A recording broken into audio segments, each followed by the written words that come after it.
देखिए अभी हम लोग शादी में आ चुके हैं और बैठे हुए हैं।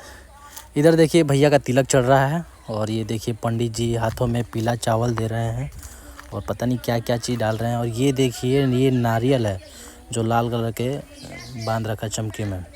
और ये देखिए ये पीछे का नज़ारा है, हम सब लोग बैठे हुए हैं पीछे, ये मैरिज हॉल है। और ये देखिए सभी लोग इधर भैया तिलक चढ़ रहा है।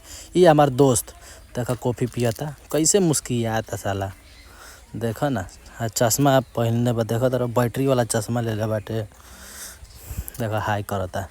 अभी देखिए हम ही हमने का एंजॉय करते हैं जब बैठ के भाई अभी सोचे तनी कॉफ़ी वॉफ़ी पी लिया जाओ तनी, काहे कि ठंडा का दिन बाद तनी कॉफ़ी वॉफ़ी पियल जरूरी बाटे।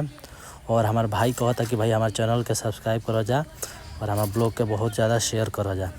तो ये देखिए जा हमने कभी आके बैठ के बन जा, काहे कि ऑर्केस्ट्रा नाच बाटे सामने, तो सोचनी तनी बैठ जाए जब पहले से सीट रोक ले जा, ना तो बाद में पीछे रह जाए जी, इसे बैठ जाए नहीं जब पहले। तो जयमाल बाटे सामने, अभी जयमाल होके वाला बा थोड़ी देर में, तो आप लोग के वो भी दिखाए कि जयमाल कैसे हुई। ये देखिए जा सामने काजल डीजे है, ये हमने का मैरिज होला। और ये देखिए सामने दूल्हे का गाड़ी खड़ा है और ये देखिए हम लोग इधर आराम से बैठे हुए हैं।